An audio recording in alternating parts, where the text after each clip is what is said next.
प्रिय विद्यार्थियों, सभी को नमस्कार। आज हमारे अध्ययन का टॉपिक ब्रिटिश संविधान।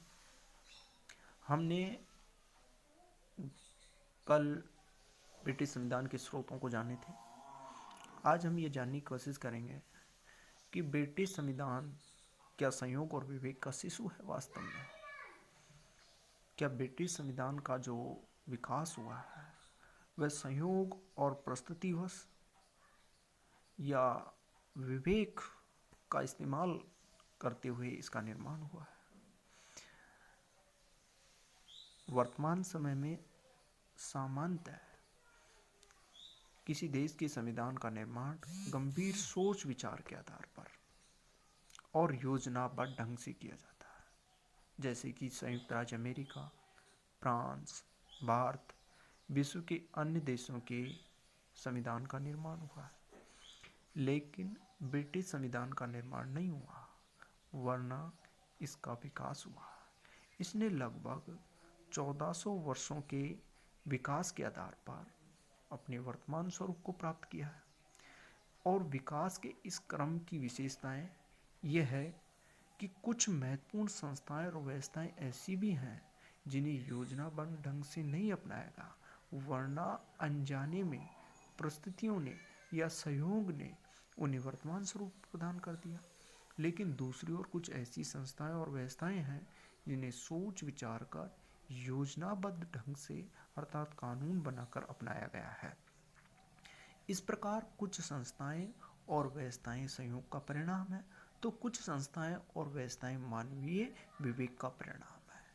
इस संविधान के संबंध में लीटन स्ट्रेची का कथन है कि ब्रिटिश संविधान संयोग और विवेक का शिशु है। अतः लीटन स्ट्रेची का यह कथन पूर्णतः सत्य साबित होता है। न केवल लीटन स्ट्रेची, वरना ब्रिटिश संविधान के कुछ अन्य लेखकों ने भी ऐसे ही विचार व्यक्त किए हैं। जैसे प्रोफेसर मुनरो ने लिखा है कि ब्रिटिश संविधान एक समय पर पूर्ण रूप से तैयार की गई वस्तु न होकर लंबी विकास प्रक्रिया का परिणाम है। यह बुद्धिमत्ता और सहयोग की संतान है, जिसका मार्गदर्शन कहीं आकस्मिकता और कहीं उच्च कोटि की योजनाओं ने किया है। तो सर विलियम एंसन ने कहा है कि एक विलक्षण ढांचा है जिसके मालिकों ने समय समय पर इसमें खिड़कियां, खंबे, ड्योढ़ी, सीकर जोड़े हैं। इसे तत्कालीन आवश्यकताओं और लोकाचार के अनुसार सुधारा गया है। इस दृष्टि से ब्रिटिश संविधान की तुलना एक ऐसे विशाल भवन से की जा सकती है जिसके विभिन्न भाग अलग अलग पीढ़ियों के प्रयत्नों का परिणाम हो। ब्रिटिश संविधान के विकास में सहयोग और विवेक की भूमिका लगभग समान रही है, और संस्थाओं के विकास में सहयोग और विवेक ने अपनी भूमिका एक ही चरण में नहीं वरना विभिन्न चरणों में निभाई है। सर्वप्रथम हम ये जानेंगे कि ब्रिटिश संविधान के संयोग के शिशु कौन कौन से, प्रस्तुतिवश कौन कौन सी संस्थाओं का जन्म हुआ है। ब्रिटिश संसदात्मक शासन व्यवस्था का जनक है।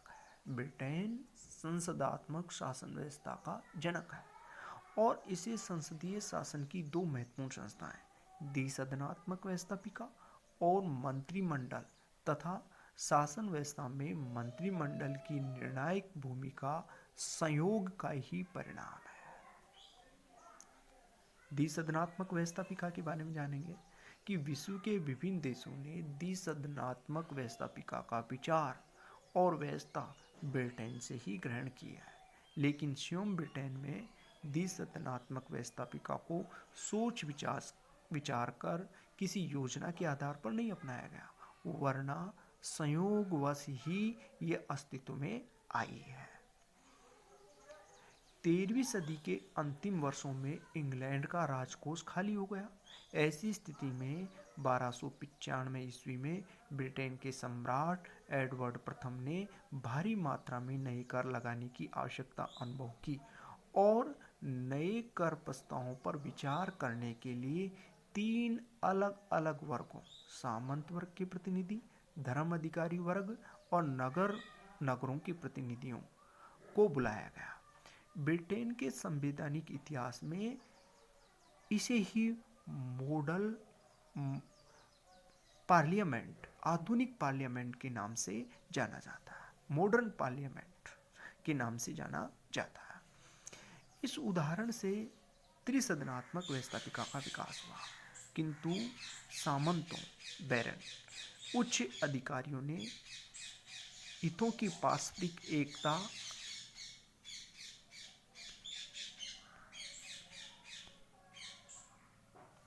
एकता के आधार पर एक ही हो गए, यानी सामंत वर्ग और उच्च धर्म अधिकारियों के हित परस्पर एक ही थे, इसलिए वे दोनों एक ही हो गए।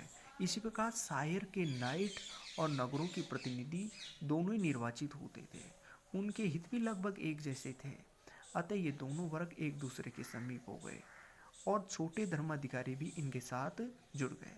इस स्थिति के कारण त्रिसदनात्मक व्यवस्थापिका के स्थान पर द्विसदनात्मक व्यवस्थापिका का विकास हुआ।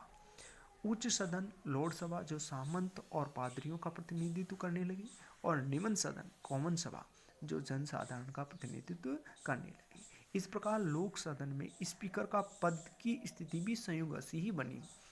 सन 1376 में लोक सदन ने सम्राट और लॉर्ड सभा के सम्मुख अपनी याचिकाएं प्रस्तुत करने के लिए स्पीकर को निर्वाचित किया और उस समय से स्पीकर का पद चला आ रहा है।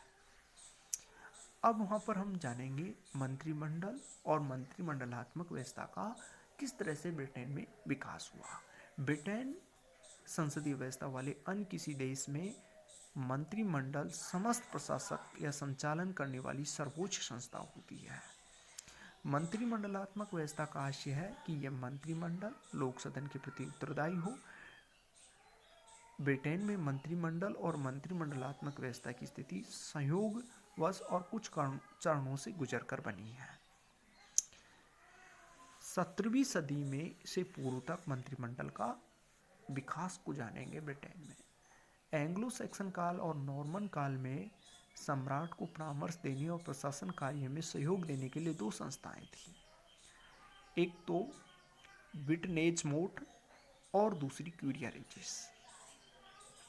विटनेज-मोट एक बड़ी संस्था थी जिसने समय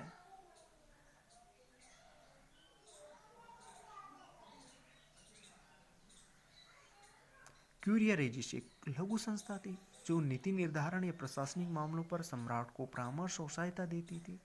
सम्राट एडवर्ड षष्ठ के काल में क्यूरिया रेजिस ने प्रिवी काउंसिल का नाम ग्रहण कर लिया। इसी प्रिवी काउंसिल ने आगे चलकर कैबिनेट को जन्म दिया।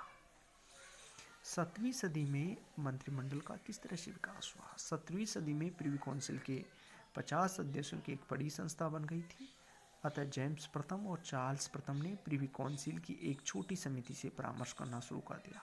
चार्ल्स द्वितीय के काल में प्रमुख परामर्शदाताओं की स्थिति 5 व्यक्तियों, वह 5 व्यक्ति थे किलफर्ड, अलिंगटन, बकिंगम, एस्ले और लाडरडेम को प्राप्त थी। इन व्यक्तियों के प्रत्येक के नाम के प्रथम अक्षर को लेकर इस स्थिति को कबाल खा जाने लगा और आगे चलकर बेकन ने कबाल के स्थान पर कैबिनेट शब्द का प्रयोग किया। इस तरह से कैबिनेट का उदय हुआ।